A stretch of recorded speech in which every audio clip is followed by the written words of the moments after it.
avec un signe dit l'Éternel. Nous acclamons la parole que nous voulons écouter. Nous acclamons Jésus. Quand je donne la parole à l'homme de Dieu, nous acclamons Jésus. Nous acclamons Jésus. Nous acclamons Jésus. Tout ce que Dieu va faire pour nous. Pour votre béni ce matin. Amen. Amen. Souhaite à quelqu'un bon dimanche. Alors je dis souhaite à quelqu'un un bon dimanche. Nous sommes dans la maison du Seigneur. Sentons-nous à l'aise. Souhaite à quelqu'un un bon dimanche. Nous devons être à l'aise lorsqu'on s'approche de la maison du Seigneur. Nous sommes venus pour écouter, pour recevoir la parole du Seigneur. La Bible dit il envoya sa parole et les guérit. Il n'y a que la parole du Seigneur qui guérit. Je bénis le Seigneur Dieu pour l'homme de Dieu, le pasteur Roger. Que le Seigneur vous bénisse. Pour la confiance. Amen, amen. On peut être nombreux, mais il y a peu de sélectés. Alléluia. Amen. Merci pour toute l'église. Merci pour tous les collaborateurs. Que le Seigneur vous bénisse. Inclinons nos têtes.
Il est celui qui décide la vie des humains. Il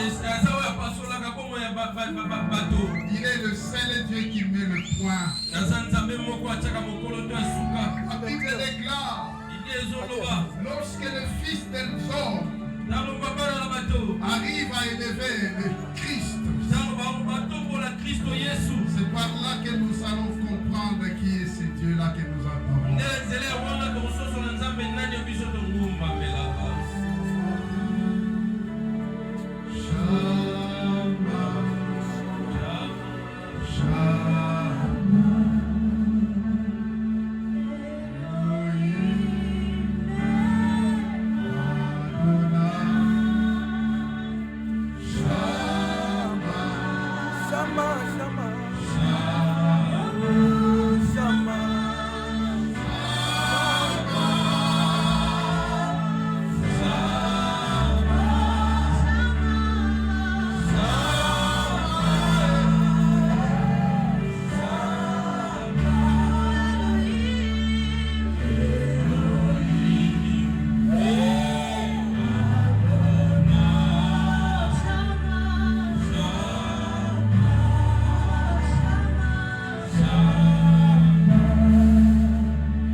Mon Dieu, tu savais savais ces jours.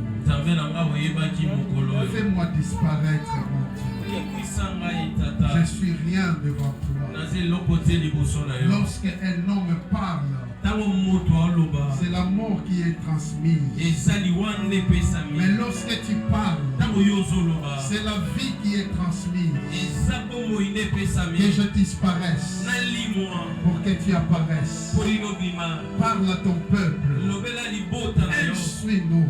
Au nom du Seigneur Jésus. Au nom de Jésus. Que les saints disent Amen. Que les saints disent Amen. Amen. Nous pouvons reprendre la place.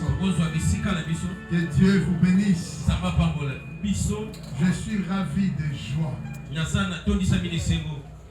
Parce que le Seigneur Dieu est un Dieu de connexion. Je vais appeler mon message le compromis. Les compromis. Nous sommes dans le livre de Hébreux chapitre 4. Quelqu'un va nous aider dans la lecture au chapitre 4 verset 13. Hébreux chapitre 4. Est-ce qu'on peut se lever pour honorer la première lecture? Hébreux chapitre 4 verset 13. Hébreux chapitre 4 verset 13, j'ai lu au nom de Jésus. Nulle créature n'est cachée devant lui, mais tout est à nu et à découvert aux yeux de celui à qui nous devons rendre compte. Parole du Seigneur. Amen. Merci, nous pouvons reprendre la place. Nous bénissons l'Éternel pour cette occasion. Nous savons que Dieu est notre Père. Il est omnipotent. Il est le seul qui se suffit de lui-même. Aucune créature n'est cachée devant sa face. Le Dieu que nous prions, il connaît tout. Il sait tout. Alors c'est quoi le compromis? Le compromis est une convention par laquelle les deux parties, alléluia, amen, à un litige soumettent l'objet de litige arbitraire. Alléluia, amen. Le compromis, le temps dans lequel nous vivons, demande que le chrétien doit ouvrir les yeux pour comprendre comment l'ennemi travaille. Est-ce que je parle à quelqu'un? Le temps dans lequel nous sommes, puisque nous sommes dans le temps de la fin, nous les chrétiens, nous sommes censés à comprendre les tactiques de l'ennemi. Et si nous ne comprenons pas comment l'ennemi travaille, nous serons à sa merci. La raison pour laquelle nous devons ouvrir les yeux pour comprendre comment l'ennemi travaille. Notez qu'aucune action de l'homme ici sur cette terre qui n'est pas connu de Dieu, lui le créateur. Alors c'est ainsi que l'homme doit vivre avec prudence. Matthieu chapitre 10 verset 16, on ne va pas le lire. Nous devons vivre avec prudence. Le chrétien savent que l'ennemi connaît l'homme. Les chrétiens doivent connaître que l'ennemi connaît l'homme. Lorsque nous sommes dans le Seigneur, nous sommes équipés de la présence de Dieu. En toi, il y a Christ. Alors l'ennemi sait la façon dont il peut nous détruire. C'est lorsqu'il nous a introduit dans la compromission. Est-ce que je parle à quelqu'un? Jésus-Christ a dit quelque chose. Le prince de ce ce monde arrive. Je veux que quelqu'un soit connecté à la parole du Seigneur. Le prince de ce monde arrive. Et il y a une chose que Jésus a soulignée. C'est quand il va venir, il n'a rien à moi. Il ne va rien trouver ce qui lui appartient à moi. Alléluia. C'est-à-dire le prince de ce monde, il travaille avec une stratégie. Il veut introduire les hommes, les y mettre dans la compromission. Lorsque nous sommes pris dans ce piège, c'est par là que lui il va régner. Il est dit, tous sont péchés et sont privés de la gloire de Dieu. Est-ce que je parle à quelqu'un? Donc l'ennemi sait, avant d'attaquer quelqu'un, avant de détruire quelqu'un, il faut l'introduire dans la compromission. J'ai l'impression qu'il les endort. Alléluia. Le piège du diable nous conduisent toujours à faire une compromission. Dans la parole de Dieu. Le piège de l'ennemi pousse toujours quelqu'un à faire des compromissions. Alléluia. La raison pour laquelle tout chrétien doit savoir toute parole qui sort de la bouche du diable, même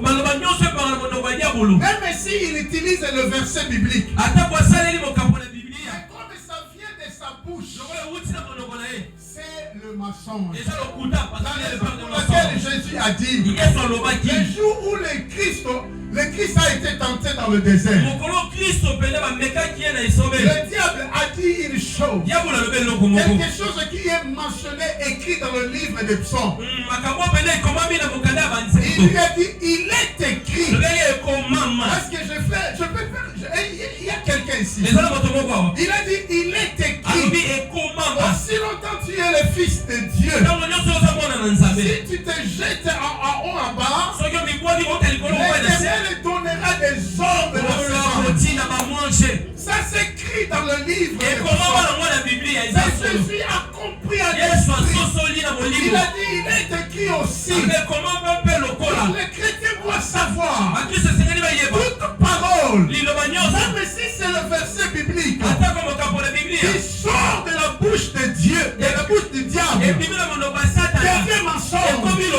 La raison pour laquelle il prend des pièges, il prépare des pièges pour nous introduire dans la compromission.